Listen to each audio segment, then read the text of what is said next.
Hyderabad city police ఈ drunk and driving పైన చాలా ఉక్కుపాదం మోపుతుంది. ఒక న్యూ ఇయర్ దృష్టిలో పెట్టుకొని మనము ఎక్కువ టీమ్స్ పెట్టడం జరిగింది. ఆల్మోస్ట్ 126 టీమ్స్ పనిచేయడం జరుగుతుంది. ప్రతిరోజు కూడా ఆల్మోస్ట్ నెక్స్ట్ 2026 ఫస్ట్ వీక్ దాకా కూడా మనం ఈ యొక్క టీమ్స్ని పనిచేయడం జరుగుతుంది. సో ముఖ్యంగా ప్రజలందరూ కూడా కోరుతున్నాను, మీరందరూ కూడా అన్ని విషయాల్లో సహకరిస్తున్నారు. ఈ విషయంలో కూడా మీరందరూ కూడా సహకరించాలి. ఎవరు కూడా డ్రింక్ అండ్ డ్రైవ్ చేయవద్దు. మీరందరూ కూడా తాగి బండి నడిపితే చాలా అంటే చాలా స్ట్రింజెంట్ యాక్షన్ తీసుకోవడం జరుగుతుంది. సంవత్సరాన్ని మీ యొక్క ఫ్యామిలీస్ ఫ్రెండ్స్ మధ్యలో మీరు చేసుకోవాలి, కానీ 4 గోడల మధ్యలో చేసుకోవద్దని చెప్పి మరి కోరుతున్నాను. మెమొరబుల్ మిజరబుల్ గా చేసుకోవద్దని చెప్పి నేను మరి కోరుతున్నాను.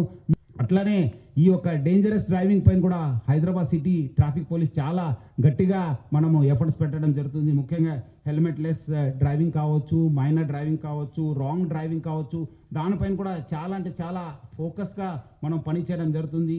మనం కూడా ఈ ట్రిపుల్ రైడింగ్ కావచ్చు, మన మొబైల్ ఫోన్ యూసేజ్ కావచ్చు, రాంగ్ సైడ్ డ్రైవింగ్ పైన చాలా మనము గట్టిగా ఎఫర్ట్స్ పెట్టడం జరుగుతుంది. ఈ మైనర్ డ్రైవింగ్లో ఎవరు పట్టుబడితే వాళ్ళ పేరెంట్స్ పైన కూడా కేసు కట్టడం జరుగుతుంది. మీరేదో వాళ్ళు అడుగుతున్నారు, మాకు ఇబ్బంది పెడుతున్నారంటే వాళ్ళకి ఏదో జాయ్ఫుల్ రైడ్ కోసం మీరు కీ ఇస్తే మీరు కూడా లోపల వెళ్ళాల్సి వస్తుంది, మీ పైన కూడా కేసు వస్తుంది. సో ఎవరు కూడా పేరెంట్స్ ముఖ్యంగా పిల్లలకి చేతికి కీ ఇవ్వద్దు. డ్రైవింగ్ లైసెన్స్ వచ్చిన తర్వాతనే మీరు వెహికల్ ఇవ్వాలని